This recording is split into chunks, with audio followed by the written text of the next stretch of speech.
ছোট্ট একটা কোরআনি আমলের কথা বলবো। দেখুন, সূরা আসর এটা প্রত্যেকেই পারেন। সূরা আসর ওয়াল আসর ইন্নাল ইনসানা লাফি খুসর ইল্লাল্লাযিনা আমানু ওয়া আমিলুস সলিহাতি ওয়া তাওয়াসাউ বিল হাক্কি ওয়া তাওয়াসাউ বিস সবর। এই যে সূরাটা আছে, এই সূরার ফজিলত কিন্তু অনেক। আপনি এই সূরাটা যদি মাত্র ৭০ বার আপনি পড়ে যদি আপনি ফু দেন, তাহলে যাদের তীব্র পেটে ব্যথা আছে তাদের পেটে ব্যথা ভালো হয়ে যাবে। ৭০ বার পরে যদি আপনি ফু দেন, পেট ব্যথা ভালো হয়ে যাবে কোরআনের বদৌলতে। তো আমি যে যে বিষয়টা বলব এটা হলো, আপনি ওয়াল আসর ইনাল ইনসানা লাফি খুসর ইল্লাল্লাযিনা আমানু ওয়া আমিলুস সলিহাতি ওয়া তাওয়াসাউ বিল হাক্কি ওয়া তাওয়াসাউ বিস সবর। এই সূরাটা পড়বেন। পড়ার আগে আপনি এক গ্লাস পানি নিয়ে নিবেন। ১ গ্লাস পানি অথবা ১ জগ পানি নিয়ে নিলেন। ১ জগ পানি নেওয়ার পরে বা ১ গ্লাস পানি নেওয়ার পরে আপনি এখানে এক জায়গায় পাক জায়গায় বসবেন। আগে দুরূদ শরীফ পড়ে নিবেন ১ বার বা ৩ বার। দুরূদ শরীফ পড়েন। যেকোনো দুরূদ শরীফ আপনি পড়লে হবে। সবচেয়ে ছোট দুরূদ হলো সাল্লাল্লাহু আলাইহি ওয়াসাল্লাম। আপনি পড়লেন, পড়ার পরে আপনি ২১ বার পড়বেন। ওয়াল আসরি ইন্নাল ইনসানা লাফি খুসর ইল্লাল্লাযিনা আমানু ওয়া আমিলুস সলিহাতি ওয়া তাওয়াসাউ বিল হাক্কি ওয়া তাওয়াসাউ বিস সবর একবার পড়লেন। এভাবে ২১ বার আপনি পড়বেন, অথবা ২১ বার পরে আপনি পানিতে ফু দিবেন।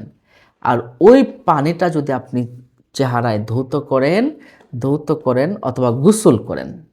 হ্যাঁ, চেহারায় ধৌত করলে হবে, অথবা গোসলের সময় গোসলের মাঝে গোসল দেয়া গোসল করবেন।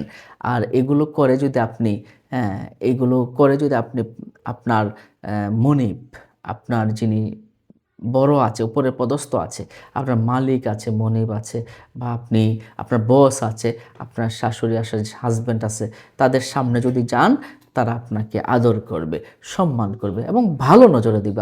আপনার আপনার সুনজর চলে আসবে আপনার প্রতি। অনেকে আছে না, নির্যাতিত হচ্ছে বিভিন্ন কারণে।